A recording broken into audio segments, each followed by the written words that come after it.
evening, guys, and welcome to the 5th episode of the Patriots MayeFlower Voyage here on NE Patriots Talk. As always, I am your Commander-in-Chief, Dow, aka DTN, and I got my men Thomas and Austin with me. Boys, how are we doing?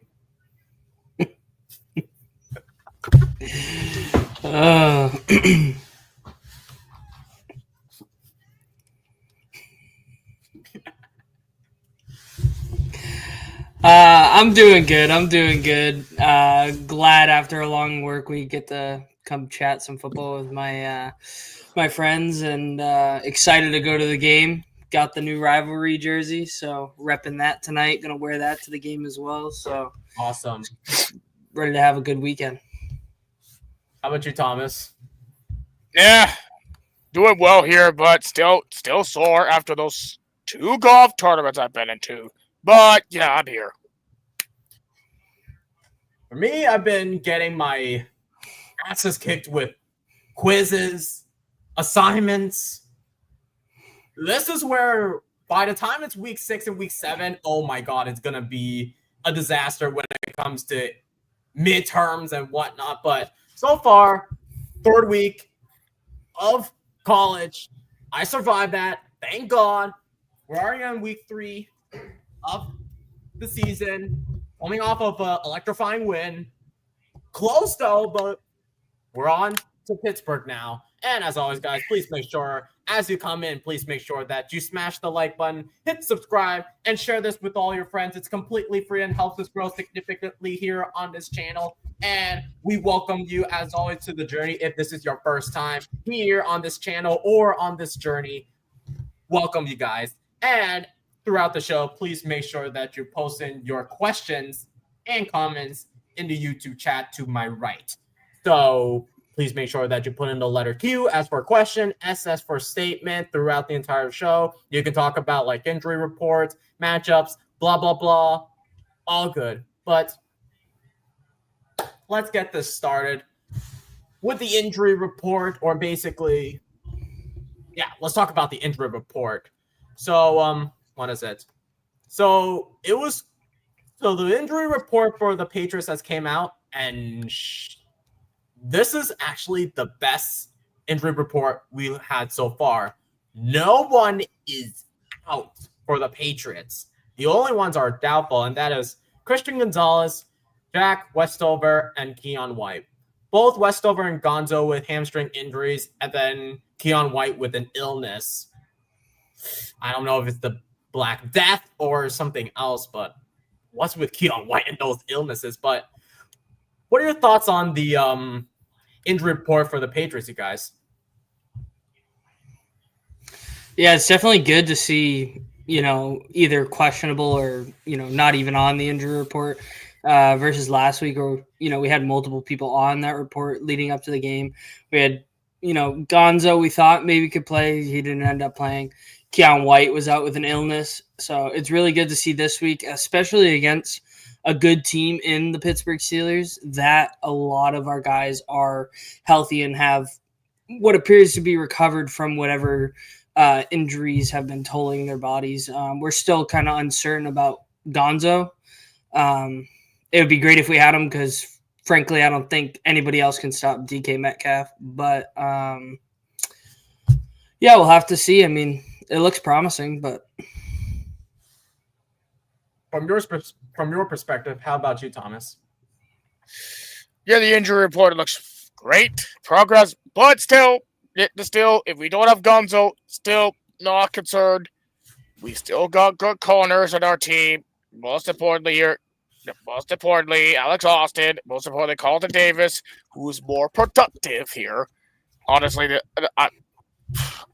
here, like as far as the injury report concerned, I'm happy with what I see here, but again, if I was the Patriots, do not put Gonzalez in the game against Pittsburgh. Honestly, you need to give it one more week of rest, and then possibly put him against somebody like Carolina, a team that is probably the easiest team we can beat in the schedule. Then again, I don't think we should risk Gonzo going up against the Panthers next week, which is the game I'm going to.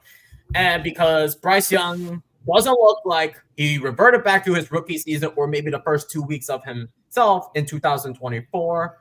And actually, even though Gonzo, one, I'm not concerned about Gonzo being out. Andy mentioned something, and I think we should talk about this. We'll talk about matchup later, but we'll talk about Alex Austin, and we'll talk about it later when it comes to like key matchups and whatnot. So I'll get to you, Andy. Don't worry, I'll get to your questions. But when we look at Pittsburgh, the Pittsburgh injury report, oh my God, it's a lot worse than the Patriots injury report. We got, listen to this. Safety Deshaun Elliott with a knee injury. He's going to be out. Linebacker Alex Highsmith with an ankle injury. He's going to be out. Cornerback Joey Porter Jr. with a hamstring injury. He's not going to be playing for this upcoming game. And Max Sharping with a knee injury. He's going to be out. Questionable, and that is rookie Derek Harmon out of Oregon with a knee injury.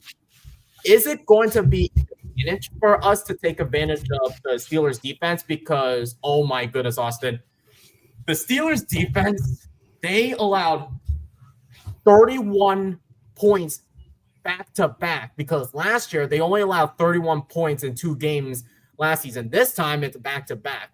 Do you think that the Patriots offense, especially having one of their best games last season, do you think that they can take advantage against this ailing Steelers defense? Yeah, I think this bodes well for a team. Deshaun Elliott, I believe, is their starting safety. So, I mean, now you have somebody that has to step up in that aspect. Alex Highsmith, who is essentially their right edge opposite of TJ Watt, who now is not going to be in the game. And I feel like that's a huge blow. He's a really good player for them. Joey Porter Jr., another big blow. Granted, they do have Jalen Ramsey, who's their number one. They do have Darius Slay, who, I don't know, you could say what you will about Darius Slay. Like, he was an all-pro corner at one point. Yeah, he's towards the end of his career, but he's still solid. But not having Joey Porter Jr., it definitely hurts, because if they had Joey Porter Jr., you're kind of looking at that corner room on paper and be like, yeah, they got like probably the best starting 3 at corner. Like, it's just really good. And then with DK Metcalf, being hurt, like, he's still going to play, right? But all the injuries do bode well with us. And the fact that all of our guys came back relatively clear from injury, there could be a chance we just end up running away with this game just because key players are out. And sometimes that's what it comes down to. But I also don't think the Patriots offense is on the caliber of the other 2 teams that they kind of went against. I mean, they definitely have the capabilities. It's just I want to see them consistently do it, because we had the Raiders game where they just totally blundered, and then we had the game last week against Miami where, again, you're talking bottom feeder team, and we're barely scraping by, essentially. So it's going to be a tough game. I have my score prediction like very close, but yeah, that's kind of my thoughts on that. Yeah, we'll definitely get to those prediction scores at the very end. And the thing when it comes to the Steelers, we do have a history with the Steelers. We had like a rivalry with the Steelers, especially with the Tom Brady and the Ben Roethlisberger history. But it seems like ever since the Patriots beat us at home since 2008 when we had Matt Castle, it's been a while since the Steelers beat us back in 2018, and we have history of owning the Steelers. No matter how good, no matter how bad we are, we still find ways to beat the Pittsburgh Steelers. So I'm like, it's kind of hard to dictate if it's a hard matchup or an easy matchup, because sometimes either the Steelers fumble the ball or we fumble the ball. It just doesn't. It's hard to tell. And we're going up against Aaron Rodgers again. And it's like, I bet you this is going to be Aaron Rodgers' final season unless he wants to play for another season, which I doubt, because he's not Tom Brady. So I don't understand the comparisons. Again, quoting Jets fans who actually fumbled the ball against the Pittsburgh Steelers week 1. But Week 1 is always a myth, especially when the Steelers and the Jets played Week 1. It's always a myth when it comes to Week 1, and we all know the history with all that. But okay, just to clarify, Rodgers already said he's done after this. That's good to know. So let's take a look at this roster. Let me pull out this Pittsburgh Steelers roster. So we have a general idea of what the injury reports look like. Now let's take a look at enemy lines from the Pittsburgh Steelers. Let's take up the Jeff chart. Let's go to Steelers.com. So let's take a look at their offense. And oh my goodness, they did not look great against Seattle, because I thought they looked good against the Jets, but they didn't look good against the Seahawks. So let's take a look at this roster. So their starting offensive line is Broderick Jones, Isaac Sumalo, Zach Frazier, Mason McCormick, and Troy Fautanu. It was reported, Austin, that the Broderick Jones so far has been one of the worst left tackles in this league so far, allowing 4 sacks within 2 games. Do you think that either Kayvon Chason, I think it's going to be Kayvon Chason, taking advantage of Broderick Jones, since Broderick Jones has been one of the worst left tackles so far? Because I think that Steelers made a big mistake of having Broderick Jones transitioning from right tackle back to left tackle, which he played back in Georgia.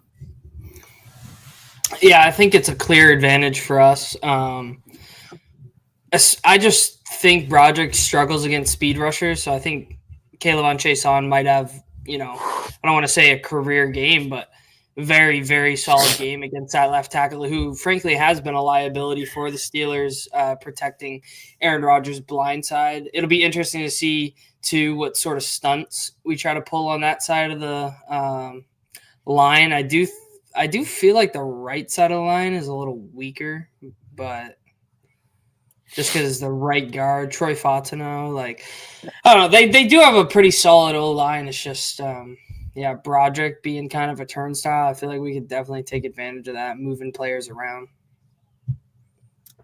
And I remember going back to the draft, and I think this was the first draft I started to analyze about Broderick Jones. It was interesting that we had the 14th pick. Afterwards, it was the Jets. Jets wanted Broderick Jones.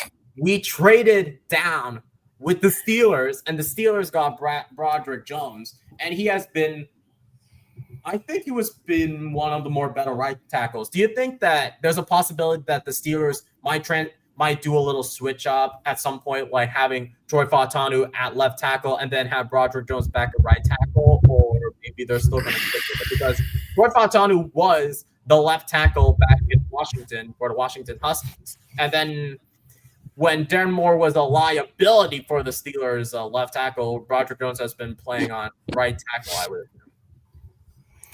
Yeah, I mean, I think it's definitely a possibility, especially when, right tackle's his native position. Sometimes it is hard for these guys to, try and mirror their footsteps and their technique over on the other side of the ball. So could that be in the cards in the future? Maybe, but then one could argue maybe you'll just have the same exact issue where now Troy is struggling on the other side and now Broderick's doing fine. I'm not sure. I mean, it could just be Aaron Rodgers rolling out of the pocket too early too. I know some plays you can just tell he kind of plays as though he thinks he still has that mobility like he did when he was younger, and he just can't outrun these players anymore. So maybe that's leading to some of the sacks. I haven't personally been watching the Steelers, but I'd almost worry I just don't want them playing musical chairs like we did last year. That's kind of what it's trending towards. Yeah. Also, Andy's saying only 3 likes, guys. Come on. Yeah, there are 8 people watching right now, and there's only 3 likes. It would be nice if you guys click the like button if you haven't already, and also click the subscribe button if you really want to join this journey. So let's get back to the offensive line. So when it comes to the offensive line for the Steelers, and I know that last week we saw the Patriots defense only applying 14% of the pressure for the first three quarters, and then in the final quarter they applied 66% of the pressure. So could you see this repeating again for this Patriots defensive line going up against the Steelers offensive line, or is it going to be completely different? I think it might be a little different. I do think this offensive line is better than what Miami was kind of forced to deal with. I mean, when Miami's calling up Cole Strange to their O-line, you kind of know there's a lot of issues going on. So I don't think the Steelers O-line is pushovers at all compared to Miami. So I think it will be a tough matchup, but I think our guys in the trenches have an edge on the defensive line there. I mean, I don't know how they're going to stop Milton Williams and Barmore and Chason and Landry and all those rotations right there. Like it kind of feels like if we can keep laying down the pressure, then maybe we'll see those percentages go up more consistently. Because like you said, it was 14% or so through three quarters, and then we turned it on right at the end. I'd like to see, maybe we don't turn it on to that same 64% level, but maybe see a higher percentage level consistently across the entirety of the game would be nice. Yeah, exactly. Especially we really want to see consistency out of all positions, not just from the offense and the defense. But it seems like the defense, unfortunately, has not been impressive as far as outside of defensive line. So I felt like we're definitely going to talk about the secondary. I just felt like the defensive line has been the shining star for this defense, because last season it seemed like the secondary was somewhat more of like the bright shining spot for the defense, because our defensive line last season couldn't pressure anything, and we were dead last in sacks. And currently we are in the league in sacks, 9 sacks so far, because we know that Harold Landry has been applying 3.5 sacks. We have Kayvon Chason, 1.5 sacks. Milton Williams, 2 sacks. Let's talk about Milton Williams for a second right here. How do we feel about Milton Williams, especially going up against a young center in Zach Frazier and this interior offensive line? Yeah, honestly, we do not give any praise to Milton Williams here, but I think he will do well against Frazier. Like, honestly, which I probably have my eye. Like, I'm still skeptical about this game, but Milton Williams is going to be, like I said here, he's the most underrated defensive tackles in the National Football League. And the fact that we got him like 4-year, $104 million in the contract, nuts. And most people say that is just a waste of money. But if you have not seen Milton Williams in action with the Eagles, in the Super Bowl winning team with Philly, and now 2 games with the Patriots, who made that damn sack last week, then you know that Milton Williams is the most underrated D tackles in the damn league. Yeah, exactly. Exactly. Because people would say, "Oh, Milton Williams has been carried by Jalen Carter or Jordan Davis." That's not the case when you have Christian Barmore being back on the field, especially after missing like a majority of the season with blood clots. My little concern with Christian Barmore last season obviously went down with some sort of injury, but surprisingly, he actually went back up and continued to play. Do you think that was like in the moment with Christian Barmore, or do you think that last week a couple days practice was not like great? I would say like he wasn't like at his best, but like, do you think that Christian Barmore should be like healthy for this upcoming game, especially after that brief scare that he had against Miami? Yeah, I think Barmore is going to be completely fine. And honestly, yeah, is there room for improvement? Of course, with Barmore. But I think the fact that, let's take a moment, just say it's an incredible feat what Barmore did to have gone through all the issues with the blood clots and to, actually be back on the field, because there was a point in time where we're looking at this going, is he ever going to be able to play football again? Right. We didn't know the severity of the blood clots. And luckily, it ended up working out for the better. We get him back. We get to pair him with Milton Williams. And I felt like Christian Barmore was a game changer, before Milton Williams. And now that you have both those guys eating up space in the middle, like that's just a dirty duo at D tackle. And I just think there's a lot to look forward to. And I think their best football is yet to come. And I just think, like Thomas was saying, it was very, very underrated. A lot of people saying we overspent on that contract, but he's earned that money. Milton Williams has, and the fact that he is paired up with Christian Barmore, we could be looking at a tandem that we get to watch for the next 5 years or so, because they're both, coming into their prime right now, essentially.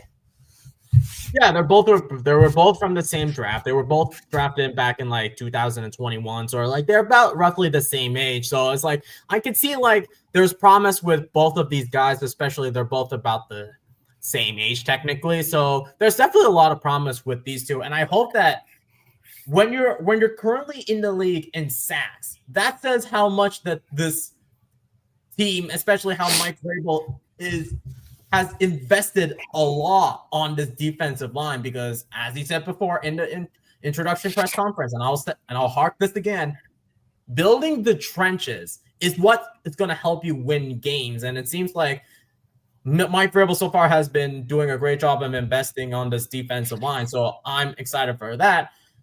However, we're going to have to talk about this linebacker and cornerback room as we're going up against we got what weapons we're going to have to go up against. So we got DK. Obviously, we got DK Metcalf. And obviously, the last time we had some other dude going up against DK Metcalf, it was a complete disaster, especially that week 2 game against Seattle back in 2024. So I'm hoping that if you put like Carlton Davis on DK Metcalf, especially when he had like his better games, I would say, because last game it was kind of the first game was a kind of bit risky for him, and he looked better, especially he only allowed 1 catch for 4 yards. So with Gonzo potentially going to be out again, maybe if you want to play it safe, do you see Carlton Davis going up against DK Metcalf, especially after one of his better performances, I would say? Yes, but the worst case scenario is that DK is going to own our secondary like he did last year. That is one fear here at this point. It's literally DK Metcalf. Like whatever team he goes to, he's still one of the best wide receivers in the Pacific team at this point. But Seattle, or now with Pittsburgh, and that matter. Like yes, that's one bad game. You're going against Seattle, which I'm damn surprised that Seattle is already won the football game. Oh, I literally thought they're gonna be the worst team or third best team in the NFC West. Like, dude, you're not supposed to lose to Seattle. Like, it's just me at this point. But at the same time, this is one of Pittsburgh's bad games. But still, honestly, like, I'm still afraid of DK Metcalf here. What happened last year? DK is still a dangerous weapon for this game. So I don't think that if it's Alex Austin's gonna guard him, if it's freaking Carlton Davis, I don't think anybody's gonna stop Metcalf.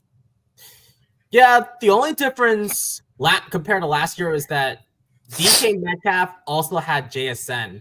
So it seems like it's going to be completely different, because I'm looking at this wide receiver core compared to Seattle's last year, because DK Metcalf, behind him you had Tyler Lockett, you had JSN, you had Jake Bobo. This time you now have, well, Robert Woods he opted to be out, because now you have Calvin Austin, who I don't know much of, Roman Wilson, who was like JJ McCarthy's weapon back in for the winning Michigan. You have Scotty Miller, and then you have Ben Skoranek, who was with the Rams for a brief moment. So when we take a look at this wide receiver core, Austin, do you think that this is going to be better for Alex Austin or not? Because last time Alex Austin struggled against one of those speedy wide receivers in the Hill-Waddle tandem. So do you think that Alex Austin can improve this game, or do you think that he might struggle again? I think we'll see an improvement. I think Alex Austin has always struggled against speed. He's just not that type of corner. I mean, I think Gonzo right? Like if Gonzo is playing, he's the clear cut on DK because he's the one guy that can keep up with him. I do think he's due for a bounce back game. I kind of look at this team, and in terms of like talent, you would still probably say that Jalen Waddle and Tyreek Hill blow these guys out of the water in terms of like a tandem. Like DK Metcalf's your one, and I guess Calvin Austin's your two, right? I don't think Calvin Austin's anything special. I mean, he's had to work his way up the depth chart over the years in Pittsburgh. I think his first year in Pittsburgh, he was injured the whole season, so I mean, he's looked good so far this year. Roman Wilson, their rookie pick last year, he still has a lot to, kind of prove. Scotty Miller, for those of you, he played with Brady when they won that Super Bowl in Tampa. He's a decent, 5'10" white dude that runs what seems like a subpar 440, and he's pretty fast. My biggest concern would probably be DK first, and then Jonnu Smith, honestly. I feel like Jonnu could be set up in a couple different ways, a couple different motions, and, we could easily get beat on some of those plays where maybe a linebacker is forced to cover him. Yeah, let's briefly talk about Jonnu Smith for a second, because I felt like the tight end. Let's take a look. Let's look at the tight end position first, and then we'll talk about that trade made between the Steelers and the Dolphins, because we all know that Steelers did lose Minkah Fitzpatrick, and who's now back to the team that drafted him, which is Miami. And then in exchange, they got Jalen Ramsey and Jonnu Smith. But since we're focusly talking about offense, do you think the tight end room got a lot better? Because originally you had Pat Freiermuth, and then you have Darnell Washington, who was the third-round pick back in 2023 for the Georgia Bulldogs, and then you have Parham, who's going to be IR for the rest of the season. Do you think the tight end room has looked a lot better for the Pittsburgh Steelers, considering that Jonnu Smith just came off of a Pro Bowl season? Yeah, I think that tight end room's undoubtedly better. I've always considered Pat Freiermuth to be pretty solid, probably, quite honestly, a Hunter Henry type. He's just a reliable, move the chains type of tight end, but wouldn't flash anything crazy. Jonnu, on the other hand, is that type of tight end where he could do nothing one game, and then he has a game where he's going for 100 yards with 2 touchdowns. Like, that's just the type of player Jonnu is. He is their fastest tight end. He's basically another, I'm not going to say DK Metcalf, but they're the same type of size. He's not as fast, but that's what kind of concerns me with that. I just don't want a linebacker up there. But, yeah, I mean, even looking back at the trade when they did get Ramsey and Jonnu out of this just for Minkah and like a late-round draft pick or whatever, the Steelers absolutely fleeced the Dolphins. I mean, the Dolphins' plan of action was, oh, yeah, we're gonna sign Darren Waller, who frankly hasn't played a game and probably – I don't even know if he will. There's speculation he's never going to play for the Dolphins. So it's just like the Steelers fleeced him. All power to him. Congrats. Yes, it definitely makes their tight end room better. I think with the injury of Donald Parham, that's something they were probably looking to upgrade. Maybe they just saw Darnell as, a blocking type and they valued having 2 set tight end runs. So they wanted to go out there and get another guy. And I mean, Jonnu as your number 2, you can't go wrong. Unfortunately, Jonnu was our number 2. He absolutely blew for the Patriots, but he was never used properly for the Patriots because especially the first year that we brought him in for that 4-year deal, the only touchdown he scored was that Tom Brady return. And ever since then, Jonnu has been non-existent. And it seems like we've been prioritizing Hunter Henry at this point instead of Jonnu. So I think it's completely different because I felt like Jonnu was the best weapon for the Dolphins. And now it seems like Dolphins basically go back to we're obviously out of the Dolphins, but it seems like since we're talking about Dolphins and Steelers, because that was part of the trade, it's going to be different considering I think Jonnu is going to be the second best weapon outside of DK because we know that the wide receiver core has been below average to average, I would say. So it's hard to tell outside of DK. So it's going to be interesting to see how our linebacker and cornerback room goes up against this wide receiver core. But let's talk about since Gonzo is like questionable to be back in the game. Let's talk about another player who I think disappointed us big time, and I think he needs to bounce back, and that is Robert Spillane. Robert Spillane, last year, he was third in the league in tackles. This time, he is currently leading in missed tackles. What has been going on with Robert Spillane this season? Especially he's team captain. He was one of the best players for the Las Vegas Raiders defense. So what's been going on with Spillane?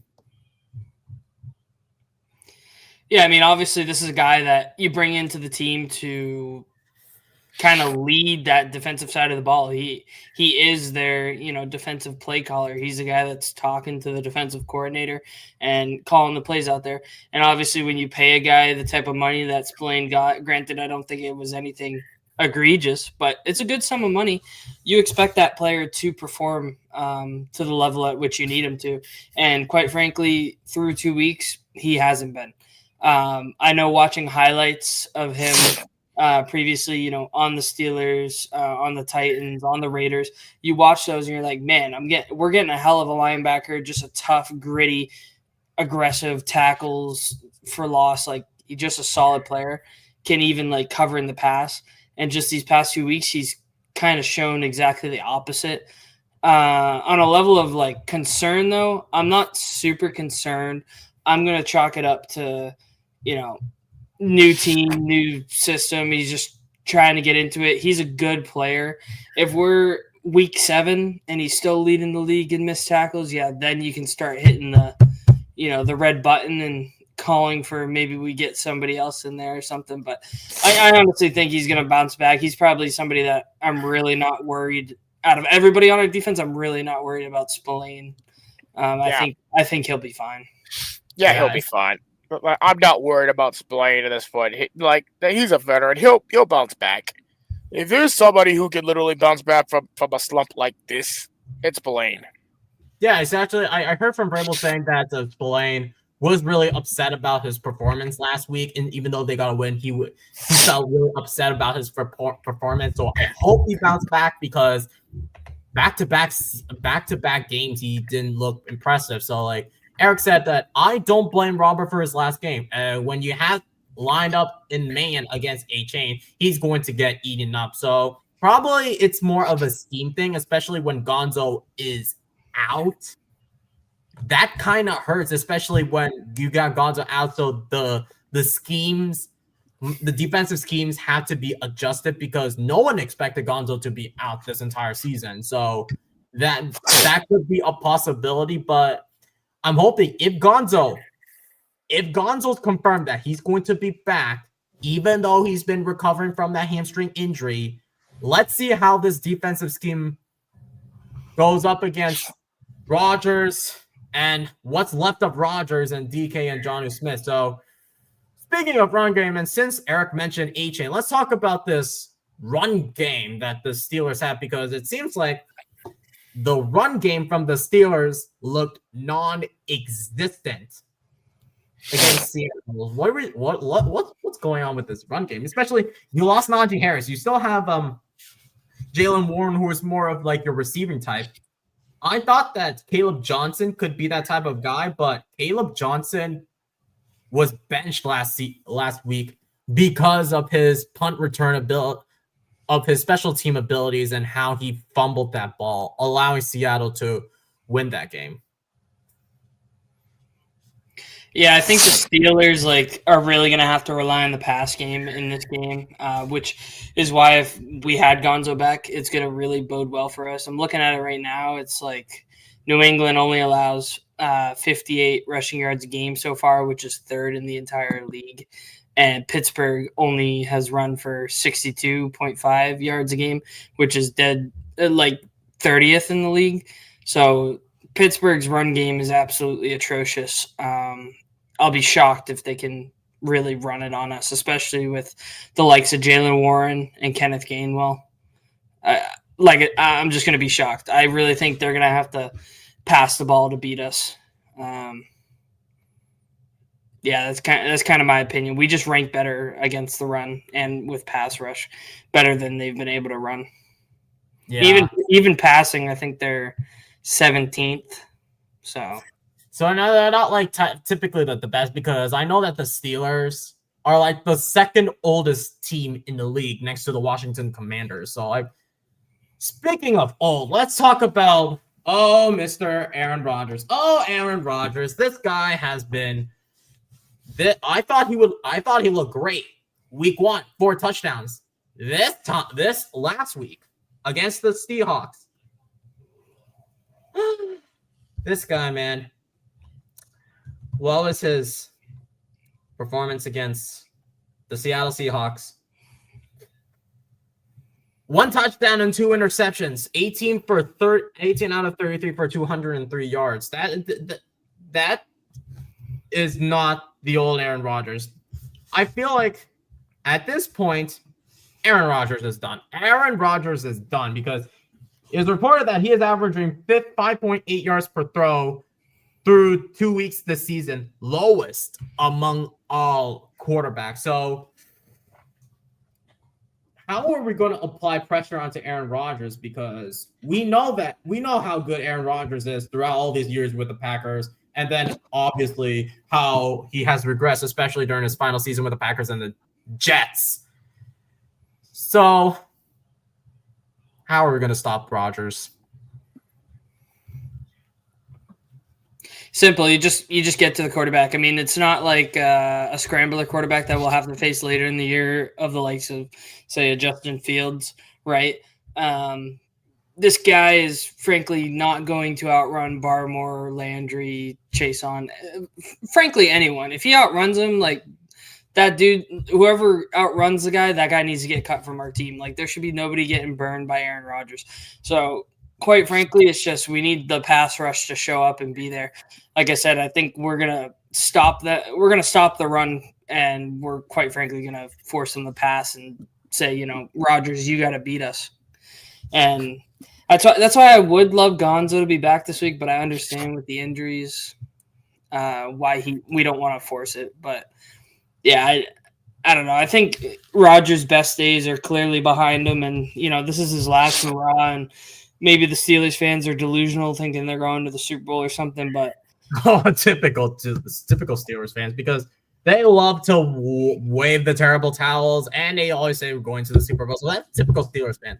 Because there's a lot of people that I know who are Steelers fans and Penguins fans. So obviously there's so much high energy from not just Steelers and Steelers / Penguins fans, because they're the same thing, basically all Pittsburgh. But Andy mentioned something that we should discuss about. We're last in the league in pass defense. Does it dictate that because of Gonzo's absence, the defense is last in the league in passing defense? I mean, it certainly doesn't help against it. I do think it plays a part. I mean, look, it's your top corner. You could look at any team in the league, and if they don't have their top corner, yeah, of course they're going to struggle. I think if we can get the pass rush to be there more consistently, like we said, it was something like 14% through 3 quarters. If we can see a higher percentage throughout the game, I think that's going to force Rodgers to have to get the ball out quickly, and it's going to help our corners that aren't really there with coverages the way that Gonzo can be. I mean, Carlton Davis is no slouch. I trust Davis to cover Metcalf, push comes to shove. I just think this game is going to be won through the defensive line. Yeah, exactly. Go ahead, Thomas. NJ has a good point as well on the comments here. The offense needs to step up and protect May from TJ Watt. And I agree with that statement, because I don't care if he's going to be in or out here. TJ Watt is still the most lethal defensive guy that you ever watch if you're an NFL guy. When TJ Watt explodes through the gap, he will attack quarterbacks like there's no tomorrow. So the offensive line better protect May here from Watt, whatever side he's on. Yeah, TJ. Yeah, so far he's only allowed 0 sacks, but he has 2 tackles for loss. He has 2. He has 2 quarterback hits. So basically, TJ Watt is no joke, especially when he's the younger brother of the the Texans Hall of Famer J.J. Watt, that says a lot because T.J. Watt, man, we're going to get to the offense now because now that we got a general idea of what the offense looks like, let's take a look at this defense, and we're going to talk about J.J. Watt, not T.J. Watt, not J.J. Watt. He's already retired. T.J. Watt, man. 4-time first-team All-Pro, second-team All-Pro, 7-time Pro Bowler, 3rd-time Deacon Jones Awards, 2-time NFL forced fumble leader, and 2021 NFL Defensive Player of the Year. So basically, you're going up against a Hall of Famer right there. Well, basically, you're going up against 2 Hall of Famers because not only you're going up against T.J. Watt, but you're also going up against Cameron Hayward, who is still a good defensive tackle, especially at that old age. Checkmate. So let's talk about that because it seems like our offensive line has looked a lot better last season, but that's against the Dolphins. We're going up against the Steelers, and the left side of the offensive line impressed me a lot, from Will Campbell to Jared Wilson to Garrett Bradbury. However, the one part of the offensive line that kind of concerns me is the right side, especially when Morgan Moses allowing 3 penalties. How concerned are you guys with the right side of the offensive line when you hear these stats like 3 penalties from Morgan Moses? To me, I'm not concerned. Like, it's just one bad game against the Dolphins. Like, Moses should have not commit those penalties, but at the same time, Campbell should have not commit those penalties at this point. So, if this offensive line, if the offensive line are not disciplined, then there's going to be issues. You get this F. Yeah. How about you, Austin? Yeah, I'm not really concerned about the left side of the ball, especially with, like I said, Alex Highsmith out. I mean, this linebacker core is, pretty lethal, though. I like Patrick Queen a lot. He used to play on the Ravens. I thought them being able to secure him to the Steelers either this year or last year, whenever he came over, I just thought that was a slam dunk. TJ Watt, obviously, him and Myles Garrett are literally like neck and neck every year for Defensive Player of the Year. Peyton Wilson's pretty solid.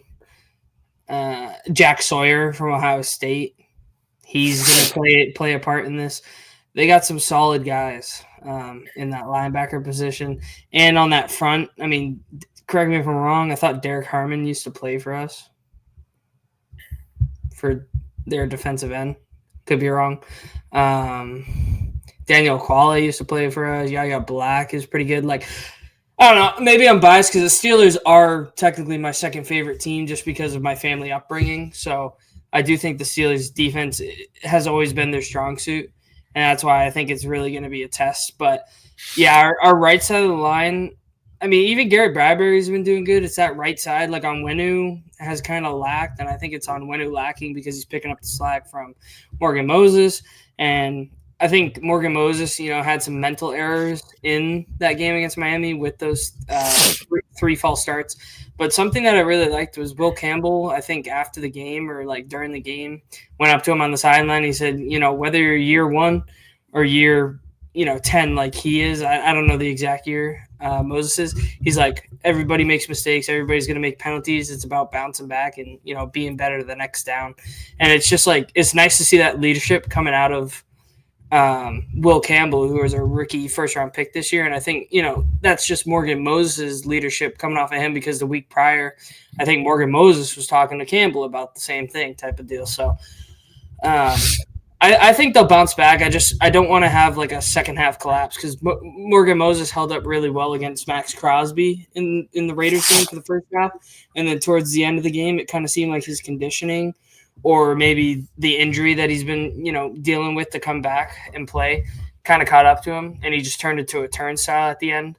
Definitely didn't see that in the Dolphins game, but I am concerned that for the majority of the game, it does look like T.J. Watt would be lining up against him. Yeah, especially when, as Andy alluded to, he's 35 years old, so basically 34. Well, Is it 30? Let me take a look. Let me double check. Okay, Andy says 35. Yeah, No, he's 34. Yeah, he's 34 right now. Yeah, so I don't know where Andy got 35, but it doesn't matter. It's a mistake, but he's 34 right now. And his stamina is not getting up there as he used to. So it's not like going back to his glory days with Washington or maybe with the Jets and Baltimore. But could there be a possibility if Moses is stamina is not up there anymore? Could you see who is it? Could you see who is it? Marcus Bryant lining up against TJ Watt, or is it too early to tell? Way too early to tell at this point. And plus, I'm not going to risk putting a rookie to go against the Steelers defense of all teams. I would not risk that. Okay. Yeah. Well, let's just wait and see, because so far Morgan Moses has looked okay so far. His pass blocking may not be like the best, but his run blocking is a lot better. So I think that it's going to be a lot better, especially for the offensive line. I think somebody's saying Derek Harmon. Yeah, Derek Harmon. Yeah, I think, Derek Harmon. He's currently questionable right now, so I don't know if we're definitely going to see some Derek Harmon, considering he was a former first rounder from Oregon. Everybody thought that they should draft Shedeur Sanders, but like Derek Harmon, I think he's going to be great for this Steelers defensive line, especially when Hayward is up in age. So now it seems like you're going to have some young bucks taking over the defensive line. So yeah, we'll talk about that. But let's now talk about the run game, and then we'll conclude with the wide receivers. The run game looked a lot better compared to game one, especially when Stevenson, even though didn't have a touchdown, he was your best receiver and best runner, I would say. So that looked really impressive. What are your thoughts on Stevenson bouncing back, even though it's against the Dolphins? It was very promising to see. I mean, you looked at this entire offseason, essentially. I mean, you can go back to last season. We saw the 7 fumbles. We thought the world was over. The sky was falling. Our offensive line was terrible. I'm sure that attributed a lot to that. But at the end of the day, you do have to hold on to the football. Then obviously we go through the draft in April. We do end up picking Trevion Henderson with our second round pick. And then it kind of shifted to this ideology of, this guy out of Ohio State's going to be our starting running back, and Ramondre, is going to fade into irrelevancy.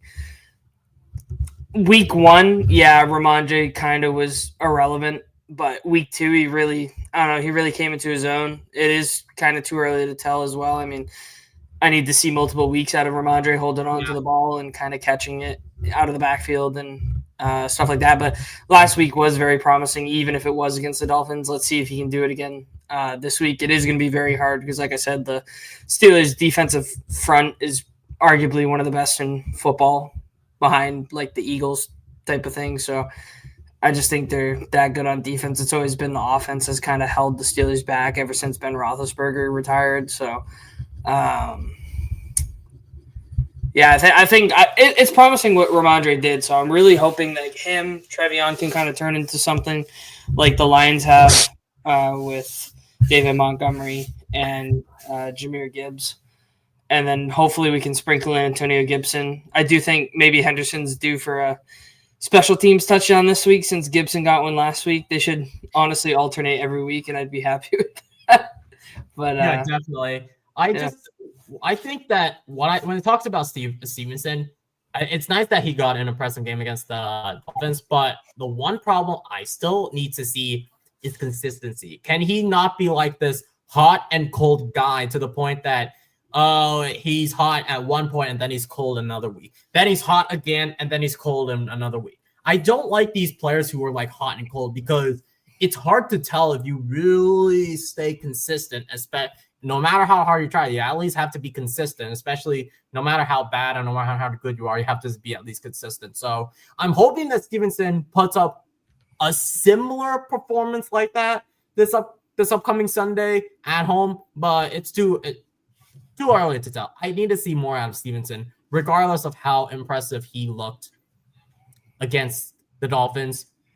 But I hope that he does a great job against TJ Watt, especially he is one of the best run defenders, I would say, than your typical regular edge rusher. So I'm hoping to see more production from Henderson. That's number one.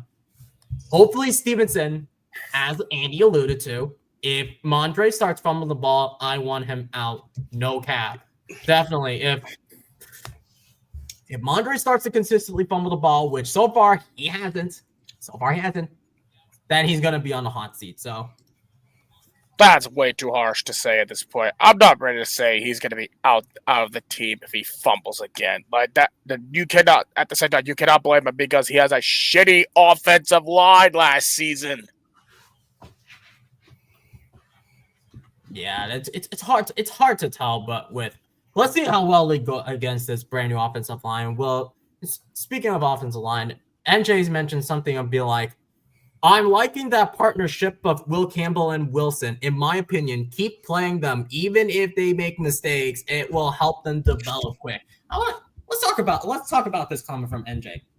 What do you like so far about this Will Campbell, Jared Wilson chemistry? Even though Wilson was meant to be like your starting center moving forward, what are your thoughts on this chemistry between these two on the left side? I think it's a blessing in disguise. I think, all of us last year going into the draft, we didn't want to take a tackle, right? It's not the sexy pick. We're all talking, Travis Hunter, Abdul Carter, Tedero, McMillan, right? At the end of the day, we took Will Campbell, T-Rex arms, whatever. Dude's been balling out. I think he's literally only allowed like 1 or 2 pressures, no sacks. And I think the same thing with Wilson. Like that left side of the line so far has been just like indestructible, it seems like. Garrett Bradbury has been a welcome surprise as well. Like that whole side, like if you told me at the beginning of the season, 2 games in, like that 1 pressure combined throughout all of them, I'd be like, yeah, right. It's actually like, I don't know, it's just crazy. They're doing so well. And yeah, I agree. You got to ride the hot seat. You just got to keep letting them play, keep letting them develop. There's nothing saying that, maybe Garrett Bradbury's not on this team next year and, Jared Wilson shifts over and then we draft a guard, or, maybe we just keep Garrett Wilson or Jared Wilson and Will Campbell on the left there. And then we just draft, a starting caliber center in the next draft, right? In one of the later rounds. Yeah, it's definitely promising from what we came last year. I'm really excited to see where this line is going to go and hopefully watch them for years to come. So basically, if we draft another center, do you think that whoever we draft at center next year, do you think that he should sit out for 1 year and see how he does under Garrett Bradbury, especially considering he's on a 2-year, $12 million deal? Yeah, I think that'd probably be the plan. Granted, his contract's not anything crazy, so like if we did have to, let him go, it's not the end of the world. How old is he? He's 30, right? Like that's still kind of young in lineman years. You still got Trent Williams playing out in San Fran, who's 37, 38. Like you really don't know how long you could play. Lane Johnson's been around forever. Jason Kelsey had a long career. Like there's no saying that Garrett Bradbury has a career resurgence and now he's playing for us for another 4 years. Who knows, right? I'd be more concerned about drafting a right tackle. I feel like out of anything, Morgan Moses is the one that would probably be replaced. Now, if that's going to be next year, whatever, I don't know. But, hopefully we're not drafting in a position where we're that low where we draft one of the top people. I'm hoping we're picking at like pick 17 or something moving into next year, just making progress. Yeah, definitely. I don't want a high draft pick on a right tackle because we were forced to pick a left tackle at the 4th pick because of how terrible our offensive line was. We had no choice. But because of the position we're in, we're forced to draft that left tackle. So it's kind of hard to tell, especially so far you see a lot of promising showings from our two young rookies in Jared Wilson and Will Campbell. If there's a chance we might see Marcus Bryant toward the second half of this year and he looks well, could you see Marcus Bryant potentially being a starting right tackle? Because like you said before, Austin, he still has the size and he still has some like experience on both sides at left tackle and right tackle, even though how impressive he looked during the preseason. But should we wait until we find out during the second half of the season before we like dictate if we should keep Morgan Moses or not? Because I didn't understand like the 3-year, $24 million deal for Morgan Moses. I mean, for us, it makes sense, right? Like you had to pay the guy some money to even want to come here because frankly, our team, wasn't in the best shape. We didn't know what our team was going to look like. So we had to kind of offer, what was it, 30 mil, 3 years, something like that, just to get him in the door. After that, money can be manipulated. The contract is probably written out in such a way where we can get out of it after a year. So we could be looking at next year, maybe the year after. I don't know if he stays that whole contract. I'd be happy if he's just solid this year and we do draft his replacement next year. I mean, I'm hoping we get at least 2 years out of him. But like I said, I hope we're not in a position where we are going to be able to draft like somebody high. If we do draft somebody high, I'd want Caden Proctor and just shift him to right tackle. That's who I'd be taking. Caden Proctor unfortunately looked disappointing. So I know. Yeah, but however, we can draft Mauigoa from Miami because I heard that he's one of the best right tackles right now for we shall yeah. No, not right. Proctor is trash right now. Tyler, if you can mind in the chat, who would be like your best? Who would be the best right tackle besides Fano and besides Mauigoa for who is currently the Miami Hurricanes right tackle? Because it seems like right tackle is going to be a position of need if Morgan Moses starts to deteriorate way further, because he's not like Trent Williams, who has been consistently he's gonna be a Hall of Famer for sure. Okay, so it's this guy. Let me look up this guy. Volanga. Not Talanoa. I'm looking for. Hold on, let me just quickly take a look at him. We'll get to the wide receivers, guys. Don't worry. What is his first name? What is his first name, Tyler? Or oh, never mind. But by the way, we're talking about Spencer Fano and Mauigoa, who those are the guys who could be like your potential starting right tackles, unless the guy Drunken, who is the currently the right tackle for the Iowa Hawkeyes. If there's a chance that if he's going into the draft, I want that guy because he looks like this guy Drunken. Let me see. Let me find his Let me see where his name is. Gennings Dunker. That's the guy. If we get Gennings Dunker in the draft next year, he could be that guy because he looks like the next Taylor Lewan, because with his style, the red, the beard, all of that, but also the ability to be one of the most destructive guys. So there's a chance we could get Gennings Dunker if we don't get Mauigoa and Fano, but we shall see. We're talking too much about the draft. It's too early to tell, but let's shift over to the wide receiver. Let's talk about the wide receivers, especially going up against this linebackers and secondary. So as we alluded for, we talk about Patrick Green, we talk about Alex Highsmith. Let's talk about this safety room for the Steelers, because they regressed a lot, especially when you now have Porter Jr. out and you got rid of Minkah Fitzpatrick. So now how are the wide receivers going to show out, especially going up against this deteriorating secondary for the Steelers. Because they only have because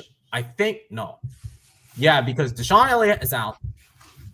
Porter Jr. is out. So now you're going up against Slay and Ramsey. Ramsey, let me look up those stats again. Ramsey. It's so disgusting. He allowed, I don't know how many receiving yards, but let me find it. Let me find the stat. He has allowed 119 receiving yards in man coverage through two weeks this season, most allowed by any defender. So how can this wide receiver room take advantage against this secondary? I mean, frankly, I don't know. I would say maybe they scheme something up with speed. I'd like to see more Kyle Williams, maybe some more Pop, like just to get past that secondary because they are kind of lacking at that safety position. I will note, though, they do have Jabril Peppers, who they signed That's after. why they brought back Jabril Peppers after we cut him. So that'll be an interesting story to see and, what sort of impact he's going to have on the game. But I definitely think getting some more speed in there would definitely help. Let's also note, Jalen Ramsey is no slouch, even though he did allow that much, right?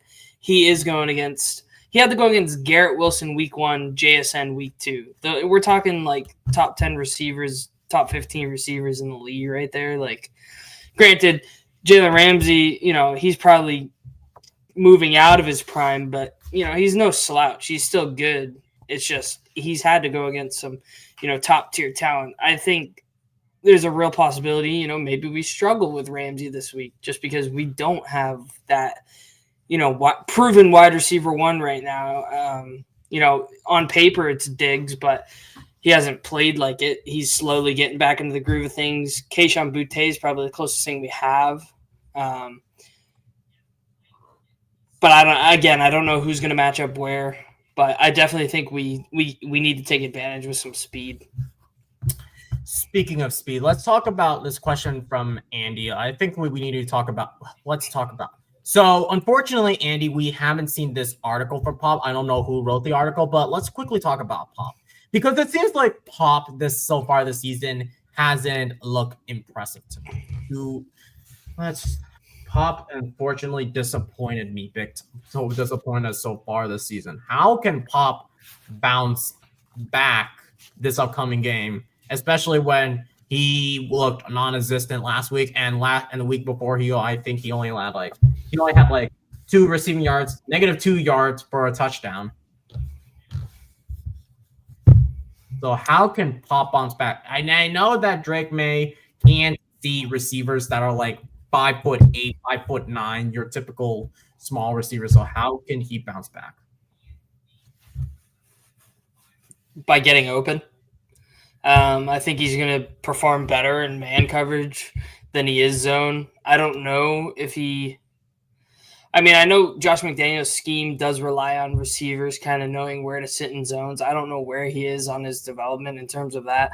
But what he has proven is like he's really solid getting open in man coverage, especially if he's playing that slot position and he is motioning prior to the snap and can kind of, get that edge with his quickness over the middle. To me, that's where Pop thrives, doing drags or crossers. So if we could see more of that, I think that would be better for this team, and I think that's kind of how you get him going. Maybe look his way early, get some short completions to him. He kind of seems like a guy who's kind of have his confidence shaken, for lack of a better word. I mean, game 1, he had -2 receiving yards. He did catch our lone touchdown pass, but when Drake May has more receiving yards than one of your receivers, it's kind of crazy. Week 2, he was kind of a no-show as well. So I think if you want to get Pop involved, you probably have to scheme some motions, maybe do an end around with him, and definitely try to just look to get him the ball early. I mean, we'll see. Josh McDaniels is notorious for, this week this receiver eats, and the next week this receiver eats. I don't think there's ever been a time where you could look back in the Brady era and be like, oh yeah, Edelman just balled out every single game. Like, no, there was Chris Hogan games, there was Amendola games, there was Martellus Bennett games. Like, it feels like any given player could go off. And I think that's what makes the Patriots dangerous. So I would just like to see more of that. Yeah, I did think that Pop. Well, I just found out that Jalen Ramsey has allowed 19 receiving yards in man coverage. So basically, since Pop thrives in man coverage, could you see a possibility of Pop matching up against Jalen Ramsey, or do you think Diggs or Booty is going up against Jalen Ramsey?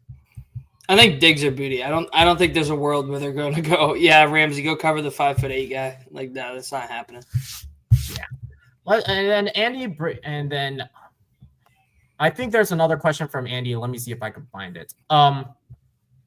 Do you think week 3 could be a big day for Booty and Diggs, or it's already, because Diggs so far has a little bit of regress, but that's because he's coming back from that ACL injury, especially when he suffered it last week. Do you think it's gonna be a big day for Booty and Diggs, or we should wait and see?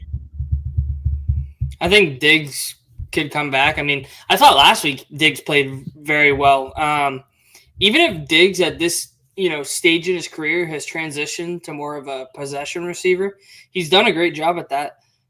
He converted some pivotal downs for us last game against Miami. So I'm kind of pleased with the way Diggs is. I think everybody in their mind probably has this idea of what Diggs was, and they want him to be that. And I don't know if we'll ever get to see that, but if he can just be a consistent receiver, a safety valve, somebody that can convert the chains like that, like that's all we really need in the Josh McDaniels scheme, is just people to buy into the scheme, do their job, and just, put the team first over themselves, and understand that there may be games where people aren't going to get the ball, but if we still get the win and, somebody else pops off, like that's all that matters at the end of the day. That's something I've at least valued with the Patriots, is we've never really had like a diva. It's always been like everybody working together. So if we can get back to that mantra of, no part is greater than the sum, then I think we're going to be in good shape. Yeah, definitely. That's we want to see that continuing throughout the rest of the season. No matter how bad we are, no matter how good we are, we do not want these type of guys. Well, let's talk about a few things, and let's talk about Efton Chisholm, especially being out 2 times in a row, and especially being a healthy scratch. Could there be a possibility? And I know Todd Downing praises Efton Chisholm during his press conference.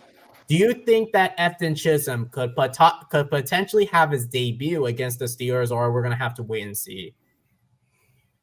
I don't think so. Though we're just going to push it to later on, like what we did with Drake May, just push it to later weeks. We're not ready to push Chisholm yet, because I know people are going to overhype Chisholm. Like, I love Chisholm, but overhyping him to just push him to this week's game or so, it's just way too much at this point. Let the guy just watch how the other receivers produce, and if one of the receivers digress or injured, put Chisholm in. Like, Chisholm is nothing but like a wide receiver 5 or wide receiver 4. I'm sorry to say this here.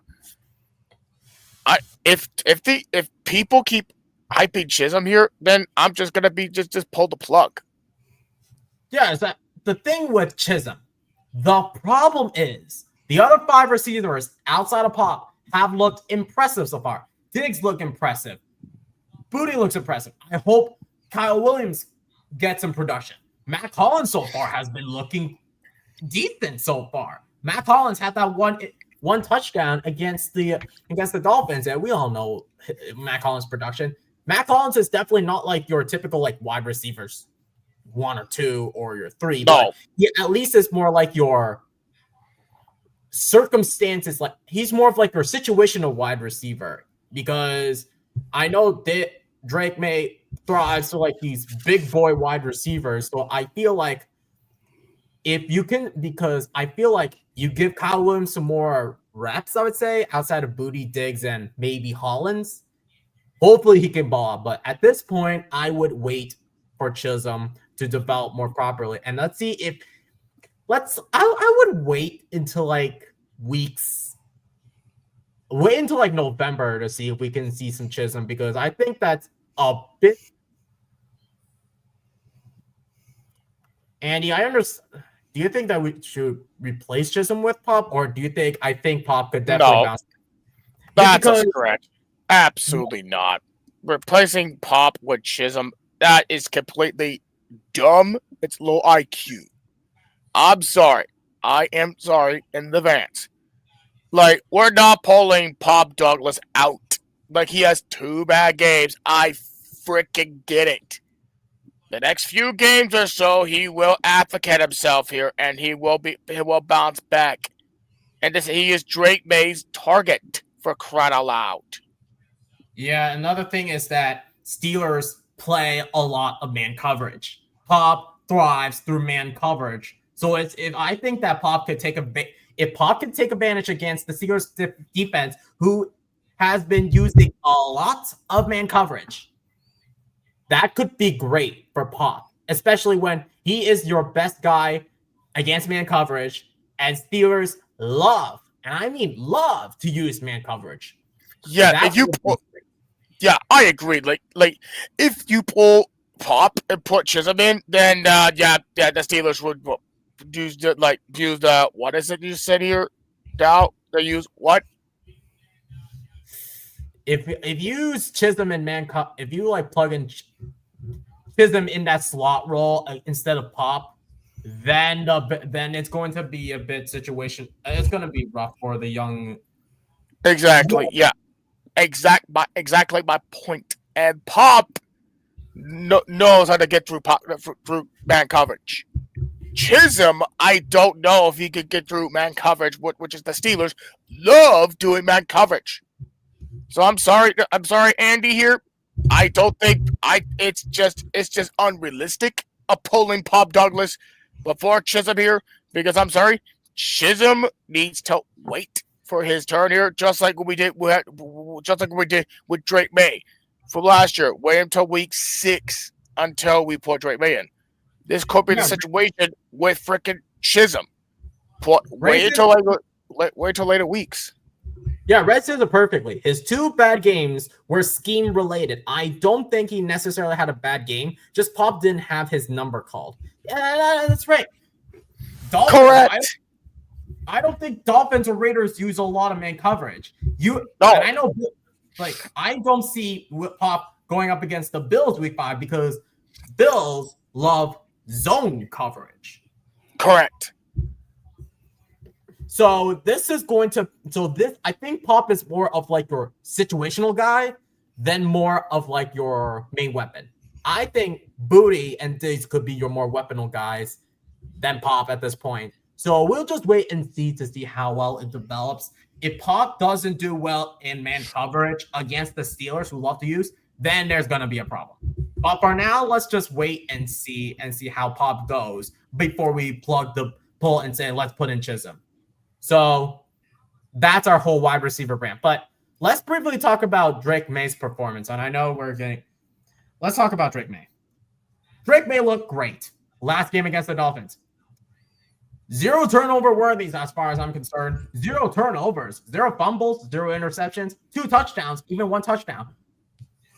How do you think Drake May could thrive against the Steelers' defense? I think just being consistent in his reads, reading the defense, seeing what sort of coverage they come out in, and being able to dissect and, cancel certain plays and, be able to shift to something else. Maybe like to see some hurry up play from them, just play at tempo. Just kind of do whatever they can to make the Steelers feel like they're playing off their back foot. Definitely get the run game going. I think when we can get the run game going, we're pretty much like unstoppable. I don't know if that's too being facetious, but I think our pass game is decent, but I think we're going to win a lot of games by running the ball and, trusting in Drake May to make the right decisions. Yeah. Well, how about you, Thomas? What are your thoughts on Drake May after his impressive game last week? Excuse me. Yeah, I agree that he had a great performance last week. Like he did no hero ball, which he did. Like I said 2 weeks ago at this point. But you're going against the Pittsburgh's defense, which I am still skeptical about here. This is not the Pittsburgh defense that we normally saw when we go against someone like the TJ Watt, yada yada. And this is not the Pittsburgh team that we saw with Mitch Trubisky. This is Aaron Rodgers we're talking about at this point. But with Drake May now against the Pittsburgh defense, I'm still skeptical with this point. Yes, the Pittsburgh defense is completely trash, but do not let those stats fool you. Pittsburgh finds a way to twist your minds. Yeah, that's interesting. So as long as Drake May doesn't give like those Josh Allen type plays, as Bray alluded to, we should be fine. Just no hero ball, no one of those weird Josh Allen plays, and just play what suits him best. Take advantage of those reads. See all those reads clearly. Take advantage of the run game. Make sure that the ball is not in harm's way. So I'm hopefully no hospital balls like we saw against the Vikings from Joshua Dawes, but I hope Drake May doesn't throw hospital type balls. That would be the most stupidest thing ever. But yeah, and you're also going up against Mike Tomlin, and Mike Tomlin, the history shows that he's the only head coach so far outside of Nick for the longest tenure to have a winning record. So Tomlin, he's definitely going to be a Hall of Famer head coach for sure. He's going to be a Hall of Fame head coach. He's going to be in the Hall of Fame. Oh yes. Especially of how high this caliber this man is, you never underestimate Mike Tomlin whatsoever. Especially you went up against Pete Carroll, who has a history of owning us. Then you have Mike Big Dumbass, who is more drunk than ever after his whole Yoda speech, which I still don't understand. But now you're going up against Mike Tomlin, who is not Yoda, for goodness sakes, okay? So no. Let's see how well this goes, and I just hope that Drake May continues to have an impressive game outside of like your typical like what he did in week 1 where it was like rough and see, but I let's see how he can replicate that performance. But let's briefly conclude with like the special teams, and then we will transition to predictions. Everybody is calling for Andres Bergales' head after those 2 extra missed points, even though he made 2 field goals. So everybody's been going at Andres Bergales' head because of not only those 2 extra points, but also that kickoff penalty that put the Dolphins at the 40-yard line.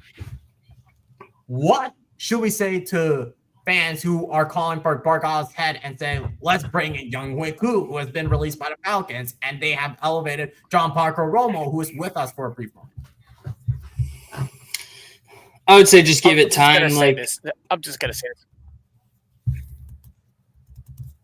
You go ahead. Oh, I was just going to say give it time. He's a rookie, and he's going to need the time to develop. I said it before the season started. We're going to see some misses out of him. It's okay to be hard on him, but we have to understand that, he is a rookie. It is going to take time. And, it does sting the fact that, we had Chad Ryland. We let him go. He goes to the Cardinals. He balls out. We had Joey Sly last year. We let him go. I think he's on the Commanders now or some other team. And now he's making field goals. Joey Sly is now the Titans. So Titans, and he was making stuff. Then we have John Parker Romo, who, again, we cut, deeming, he lost the kicking competition.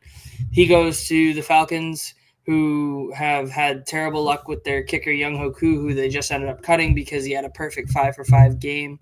Romo did, and ended up just winning that starting kicking position. Now he's going to be their kicker for the season moving forward. It definitely stings a little, but I think you just have to have faith that the rookie is going to pull through. He definitely has the leg. He has the talent. I think it's just a mind game at that point, and he's just got to be confident in himself, and his team needs to have confidence in him that he is going to be able to make these kicks. Anything to say, Thomas? Because you had a brief speech, a brief spiel you want to go at.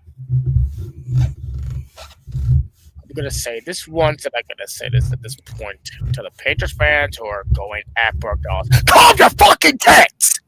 He's a freaking rookie, damn it! Like, come on now! Like, even my dad is going hard at freaking Burgos. Like, dude, he is not Chad Ryland, who is ass. Like Austin said, give him some time. Come on, and he's a rookie. He is he is from Venezuela.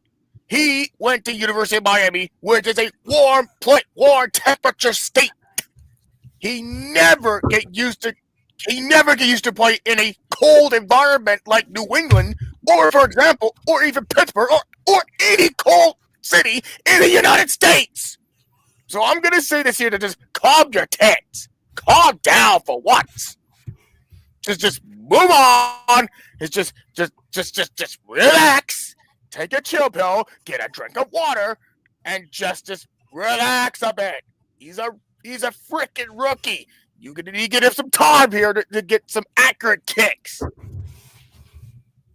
Yeah, we're definitely gonna have to give him time. But like people, this is Boston. They expect immediacy. Like I'm gonna say this again, and I'm gonna harp this again. We're in year one of our rebuild. Let him work on making sure that he does a better job at special teams. That's for sure. He's a rookie. We do not want what Belichick did to Chad Ryland, where we was drafted fourth rounder, and we have to give him all these high expectations. So let's prep, let's wait, let's see how it goes. If the issues continue throughout the rest of the season, then we're gonna push for the red button. But at this point, not yet. But before I want to get to all of our predictions, let's talk about this one moment that we need to briefly talk about before we get to the preview. And I know it's like we're already like hour in, but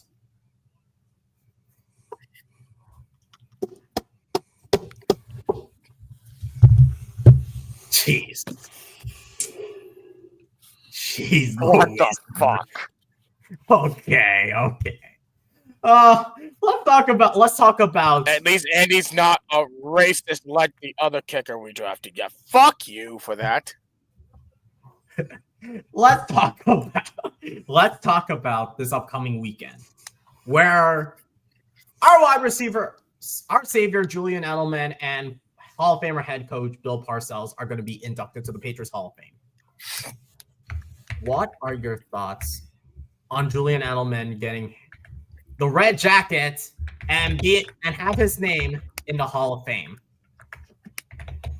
Well deserved. Well freaking deserved. One of the best wide receivers we ever had in this team. We drafted him when he was a quarterback out of Kent State. Even though we are full quarterbacks, we put him as a defensive guy, and we put him as a probably one of the best wide receivers that we have for almost like throughout decades. We won Super Bowls with him. We won games with him. We have highs and lows with him here. We made trick plays with him because he knows that he throws the football well because he played quarterback at Kent State. If you guys don't know already now here. So it's great to see Julian Edelman get the recognition he deserves. How about you, Austin? Yeah, I think it's just a long time coming. You're talking about a guy that started, Kent State as quarterback, came into the league. They're basically straight up. They drafted him for the Patriots, and they're just going, yeah, you're not going to play quarterback, so you need to find another way you're going to be able to stay on this team. And, I mean, the dude fielded punt returns. He played slot receiver. There was downs where he was playing corner on defense, getting tackles, getting hits on the quarterback. Like, the dude was a can-do man, would do it all, lay his life on the line for this football team. We saw it week in, week out, repeatedly, regular season. When the playoffs came, he came alive. He never backed down from any stage of competition, and he just held that integrity and that will to win throughout his whole career. And I think that's – you put players like that into your Hall of Fame if you ask me, I think he deserves to be in the actual Hall of Fame. I mean, if we're going to let somebody in there like Sterling Sharp, who, he does have stats and, he had a short career. And yeah, maybe if he played longer, Sterling Sharp, it wouldn't have even been a question, right? But there's no doubt in my mind that if you don't have Edelman, like, maybe Brady isn't winning half those Super Bowls that we won in that latter half of his career, because Edelman was that much of a pivotal factor in those games. Yeah, it just sucks that I remember that one season where we never had Edelman and we had Brandon Cooks to replace him. It would have been nice if we had both Brandon Cooks and Edelman at the same time, but Edelman has been the key factor, especially the second half of the dynasty, where we all know him for the Falcons' impressive catch, the game-winning touchdown against Seattle, him making that impressive performance against the Rams at Atlanta. There's so much history when it comes to Julian Edelman. And yes, everybody calls him Edelnut, pointed by Randy Moss for that whole how Minitron. I like that one. Oh, yes. Yeah, Edelman, now he's a podcaster for his show Game with Names, or Dudes on Dudes with Rob Gronkowski, and being an analyst for Fox. He's always going to be your reliable wide receiver for the Patriots. Yeah, granted, he's not like want to be like those big names like your Randy Mosses, your Terrell Owens, blah blah blah blah blah blah. But at least Julian Edelman in our hearts is going to be a Patriot for life, and I think that in our history books, Julian Edelman will always be in our hearts, and I can't wait to see him in that red jacket, even though there are pictures of him already wearing that red jacket. The squirrel, the good one, Andy. I love that name. But Ray is asking you, Austin, is this a May rivalry jersey? Yes, sir. I just got it in. I'm very excited to have it. I'm probably gonna end up wearing it to the game this Sunday when I do see the Steelers and Patriots live in person. I'll probably let my girlfriend or fiance wear the red anniversary one that I have for her, since I actually ordered her a Will Campbell jersey, but I ended up being dumb and I ordered like the limited edition draft one that's not even out yet, so it won't even be here until October. Yeah, that's cool. That's cool. I can't wait to see pictures of that. But let's now get, and I will switch that banner to game predictions. We now finally head into the transition where we now finally head to the predictions. Everybody in the chat can participate too, besides the three panelists here. So all of you guys in the chat to my right, well, to my left, basically. Put in your predictions down. So we'll get to that question, Andy. Basically, Andy, you would have to buy. So did you buy the rivalry jersey online, or you bought it like at the shop? Just did it online. Patriots Pro Shop. I had like a 20% off coupon, so it was even less. And yeah. Ray says he's planning to get a Gonzo rivalry. That's good. But everybody, now we already head into the prediction portion. Everybody can participate, not just the panelists here. So everybody, type in the comment section. Even if you're watching the replay, put in your game predictions of who's going to win, the Patriots or the Steelers, and what is your score prediction. And as always, we'll start with Thomas, then we'll get to Austin, and then I'll get to my predictions. I have a bad feeling that like this may piss somebody off. I think this is the game that New England's going to lose. I have a bad feeling that the Steelers are going to surprise everybody here. I want the Patriots to win here. Like, I even said in my predictions on my schedule predictions, I said the Patriots should win against the Steelers. But with that win against the Jets and that one bad game against the Seahawks, and with how we play the first two games, I'm not so sure about this team. Because, like, we almost choked that game due to that kickoff at this point. Like, it's going to be close, but I'm sorry. I say Steelers 34, Patriots 31. it's going to be a high-scoring game. We could see because the defense disappointed us again. How about you, Austin? Yeah, I'm going with the Patriots 24, Steelers 20. I just think New England's front four and just the way they've done their run defense, it's really going to force them to have to pass. And I think everything's going to come down to how Rodgers is going to handle our coverage.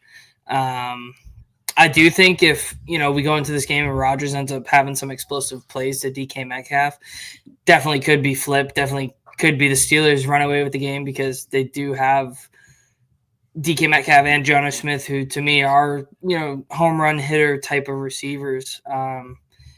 So the game definitely could flip like that. I think it's just going to be another close one. I feel like every game we win this year, is just going to be a very close one. It's going to be really hard for me. Unless, maybe the Panthers is one where I'm like, yeah, maybe we win by 10 points or something. But especially against, this veteran team, I just think the game's going to be close. But I do have the edge with the Patriots. 24-20, you said, Pats? Yeah. Okay. So far, before I get into my prediction, let's see what everyone says. So Andy says 28-27 Patriots. That's a decent high score. Ray says 23-17 Patriots. Okay. Tyler says 28-31 31-28 Patriots. Andy wins the game winning kick. Drake Maye 2 touchdowns, 1 return touchdown. I hope that's the case if we can see another kickoff touchdown, but we shall see. Also, he said 7-sack game. Hopefully that's the case. But let's get to my predictions. Based off of what I saw, this is going to be another high-scoring game. Unless for some reason the offense for the Patriots falters, I'm expecting this to be a high-scoring game. And here's why. The Steelers, so far this entire season, has allowed 30 points. Back-to-back. That's not what you normally see from the Steelers. And the Patriots' defense has been shockingly disappointing. They have allowed more points than what we generally expected, especially when you're going up against the Steelers. So this might shock you. And it's been close because we have a history of all the let me look at all of the Patriots Steelers games, all the matchups that we've seen so far throughout the history of this Patriots Steelers rivalry. Let me find this rivalry on Wikipedia from between the Steelers and the Patriots, the whole history with the rivalry. Let's take a look at this. Since 2019. Patriots 33-3 at home at Gillette Stadium. A Cruiser Stadium, 17-14 Patriots. And then when we had a shit show of a season, 21-18 Patriots. For me, I'm going to say this. I think the Patriots beat the Steelers in a close game by 3 points again. 38-35. That's my score prediction for week 3. Based off of numbers, based off of everything that I have been seeing. And it seems like Kyler says Pop Douglas with 78 yards, a touchdown, 8 receptions, Diggs the other touchdown. Throw Kyle Williams in there, make it Drake Maye 3 touchdowns. I hope that's the case. Everything is subject to change, but all of these are predictions. And I'm going to turn it to you guys who is watching the recap right now. What are your thoughts for this upcoming Patriots and Steelers game? What are your score predictions for the Patriots and Steelers game? Write all of that in the comments down below when you're watching the recap. And as always, guys, thank you so much. Thank you so much. It's too early, but thank you guys as always for joining us here on another edition of the Patriots MayeFlower Voyage. And before you leave, please make sure, if you haven't already, please make sure that you smash the like button and click subscribe. It's completely free and helps us grow significantly as a channel. Please get it to 100 so you can see that Q&A segment, a Q&A live stream, that whole giveaways, call-ins, a whole bunch of stuff to celebrate 100 subscribers if you click that subscribe button. And to make that more easier, share this with all of your friends and family who are interested, who are maybe Pats fans, who are maybe interested of wanting to watch some Patriots quality content. And as always, boys, let's go, Pats. Go Pats! Let's go, Pats.